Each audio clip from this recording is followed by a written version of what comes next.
हरे कृष्णा, राधे राधे दोस्तों। आप सभी को अक्षय तृतीया की ढेर सारी शुभकामनाएं।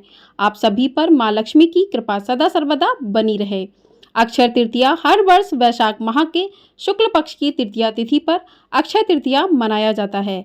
साल 2024 में वैशाख माह के शुक्ल पक्ष की तृतीया 10 मई को है, अर्थात 10 मई को ही अक्षय तृतीया मनाई जाएगी। इस दिन धन की देवी माँ लक्ष्मी की पूजा अर्चना की जाती है। धार्मिक मत है कि अक्षय तृतीया पर माँ लक्ष्मी की पूजा करने से आय, सुख और सौभाग्य में वृद्धि होती है। साथ ही साधक पर माँ लक्ष्मी की कृपा बरसती है। ज्योतिषों की माने तो अक्षय तृतीया पर सोना खरीदना बेहद शुभ माना जाता है, अतः लोग अक्षय तृतीया पर स्वर्ण आभूषण की खरीदारी भी करते हैं। इस दिन सभी प्रकार के मांगलिक कार्य किए जाते हैं। अक्षय का अर्थ होता है जिसका कभी क्षय ना हो, यानी कि जो कभी नष्ट ना हो। तो अक्षय तृतीया के दिन जो भी शुभ काम किए जाते हैं, जो भी खरीदारी, इस दिन आप कोई भी विवाह, मुंडन संस्कार, अनुप्राशन संस्कार काम कर सकते हैं। आप इस दिन नया घर खरीद सकते हैं, नई कार खरीद सकते हैं, सोना चांदी आभूषण खरीद सकते हैं। और इस दिन आप स्नान दान करने से भी उसका हजारों गुना फल मिलता है और उसका फल कभी भी नष्ट नहीं होता है। तो अक्षय तृतीया के दिन जो भी कार्य किए जाते हैं उसका फल हमेशा बना रहता है। कहते हैं कि अक्षय तृतीया के दिन किया गया काम कभी उसका क्षय नहीं होता, कभी वो नष्ट नहीं होता है। तो इस दिन दान करने से भी कई गुना अधिक पुण्य की प्राप्ति भी होती है। तो इस दिन जो भी भक्तजन अक्षय तृतीया का व्रत करते हैं तो उन्हें अक्षय तृतीया व्रत कथा को भी अवश्य पढ़ना या सुनना चाहिए। ये भी बहुत ही शुभ माना गया है। इस कथा को आप पढ़ सकते हैं। यदि आपने व्रत नहीं किया है तो भी आप इस कथा को पढ़ सकते हैं, सुन सकते हैं या दूसरों को सुना सकते हैं। तो आज की वीडियो में हम सुनेंगे अक्षय तृतीया व्रत कथा। आपसे अनुरोध है कि कथा को पूरा अवश्य सुनिएगा, किसी भी कथा को बीच में अधूरा नहीं छोड़ना चाहिए। तो चलिए कथा को प्रारंभ करते हैं। अक्षय तृतीया की एक कथा के अनुसार प्राचीन काल में एक धर्मदास नामक वैश्य था। धर्मदास अपने परिवार के साथ एक छोटे से गांव में रहता था। वह बहुत ही गरीब था। वह हमेशा अपने परिवार के भरण पोषण के लिए चिंतित रहता था। उसके परिवार में कई सदस्य थे। धर्मदास बहुत धार्मिक प्रवृत्ति का व्यक्ति था। उसका सदाचार तथा देव एवं ब्राह्मणों के प्रति उसकी श्रद्धा अत्यधिक प्रसिद्ध थी। अक्षय तृतीया व्रत के महत्व को सुनने के पश्चात उसने अक्षय तृतीया पर्व के आने पर सुबह जल्दी उठकर गंगा में स्नान करके विधि पूर्वक देवी देवताओं की पूजा की। व्रत के दिन सामर्थ्य अनुसार जल से भरे घड़े, पंखे, जौ, सत्तू, चावल, नमक, गेहूं, गुड़, घी, दही, सोना तथा वस्त्र आदि वस्तुएं भगवान के चरणों में रखकर ब्राह्मण को अर्पित की। यह सब दान देखकर धर्मदास के परिवार वाले तथा उसकी पत्नी ने उसे रोकने की कोशिश की। उन्होंने कहा कि अगर धर्मदास इतना सब कुछ दान में दे देगा तो उसके परिवार का पालन पोषण कैसे होगा। फिर भी धर्मदास अपने दान और पुण्य कर्म से विचलित नहीं हुआ और उसने ब्राह्मणों को कई प्रकार का दान दिया। उसके जीवन में जब भी अक्षय तृतीया का पर्व आया, प्रत्येक बार धर्मदास ने विधि से इस दिन पूजा एवं दान आदि कर्म किया।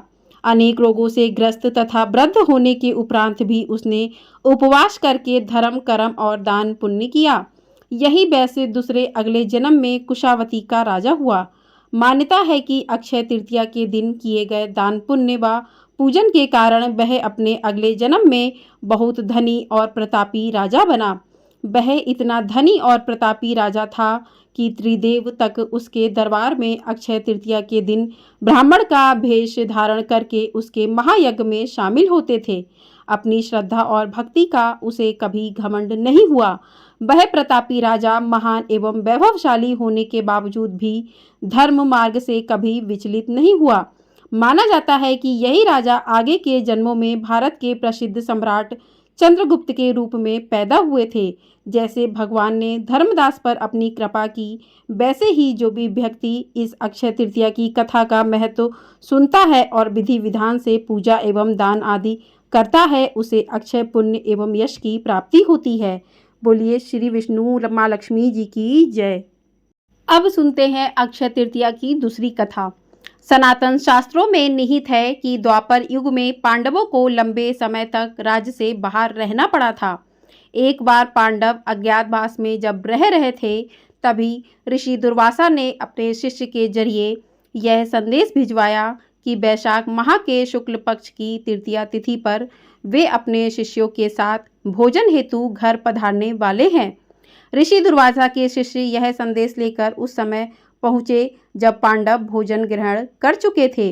यह संदेश पाकर पांडव चिंतित हो उठे कि उन लोगों ने तो भोजन प्राप्त कर लिया है, रसोई गृह में अब भोजन भी नहीं है। ऐसी स्थिति में ऋषि दुर्वासा और उनके शिष्यों को कैसे भोजन कराया जाएगा। तत्कालीन समय में ऋषि दुर्वासा अपने गुस्से के लिए जाने जाते थे। इच्छा पूरी न होने पर ऋषि दुर्वासा तत्क्षण ही शाप दे देते थे। अगर भोजन नहीं मिलता तो ऋषि दुर्वासा पांडवों को भी शाप दे सकते थे। उस समय द्रौपदी ने जगत के पालनहार भगवान श्री कृष्ण से सहायता हेतु प्रार्थना की। यह जानकर भगवान श्री कृष्ण पांडव के अज्ञातवास गृह पर आए। उस समय भगवान श्री कृष्ण ने भोजन पात्र में एक चावल पड़ा देखा। मुरली मनोहर ने चावल उठाकर ग्रहण कर लिया। इससे भोजन पात्र तत्क्षण अक्षय पात्र में बदल गया। अक्षय का आशय कभी ना खत्म होने वाला है। इसके बाद ऋषि दुर्वासा अपने शिष्यों के साथ पांडवों के घर पधारे। उस समय द्रौपदी ने सभी को भोजन कराया। इसके बावजूद अन्न पात्र में भोजन कम नहीं हुआ। तो इस प्रकार से अक्षय तृतीया की व्रत कथाएं पूर्ण होती हैं। बोलिए जय श्री कृष्णा, राधे राधे। इसके बाद आप भगवान श्री गणेश और भगवान विष्णु की आरती करें। इस प्रकार से आपकी पूजा विधि और कथा संपन्न होती है। अक्षय तृतीया क्यों इतनी खास है, क्यों इतनी शुभ मानी जाती है? तो अक्षय तृतीया को कई वजह से साल का सबसे शुभ दिन माना गया है। पौराणिक मान्यताओं के अनुसार इस दिन सतयुग और त्रेता युग की शुरुआत अक्षय तृतीया के दिन ही हुई थी। इस दिन भगवान विष्णु के नर नारायण का अवतार भी हुआ था। भगवान परशुराम का जन्म भी अक्षय तृतीया पर ही हुआ था।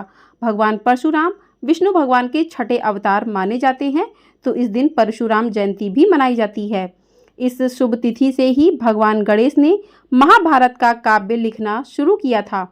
इतना ही नहीं, अक्षय तृतीया से ही बद्रीनाथ के कपाट भी खुलते हैं और केवल इसी दिन वृंदावन में भगवान बांके बिहारी जी के चरणों के दर्शन भी होते हैं। वैशाख शुक्ल पक्ष की तृतीया तिथि को अखा तीज के रूप में भी मनाया जाता है। कुछ लोग इसे अक्षय तीज भी कहते हैं। अक्षय तृतीया के दिन ही ब्रह्मा जी के पुत्र अक्षय कुमार का जन्म हुआ था। साथ ही इसी दिन कुबेर को खजाना भी मिला था। अक्षय तृतीया के दिन ही महाभारत का युद्ध भी समाप्त हुआ था। भगवान श्री कृष्ण ने इसी दिन युधिष्ठिर को बताया था कि आज के दिन तुम जो भी रचनात्मक या सांसारिक कार्य करोगे तुम्हें उसका पुण्य फल प्राप्त होगा। इसी दिन माँ गंगा धरती पर प्रकट हुई थीं। भागीरथी ने माँ गंगा को धरती पर प्रकट कराया था। तो इसी सब वजहों से अक्षय तृतीया के पर्व को बेहद खास माना जाता है, क्योंकि इस दिन किया गया दान पुण्य शुभ कार्य करने से बहुत ही ज़्यादा फल की प्राप्ति होती है, जो फल कई गुना ज़्यादा अधिक प्राप्त होता है। तो इस दिन आप बिना सोचे समझे, बिना मुहूर्त के कोई भी शुभ कार्य कर सकते हैं, कोई भी वस्तु खरीद सकते हैं। तो आपको ये वीडियो अच्छी लगी हो तो वीडियो को लाइक, चैनल को सब्सक्राइब ज़रूर कर दीजिएगा और कमेंट में जय श्री कृष्णा राधे राधे अवश्य लिखिएगा। जय श्री कृष्णा।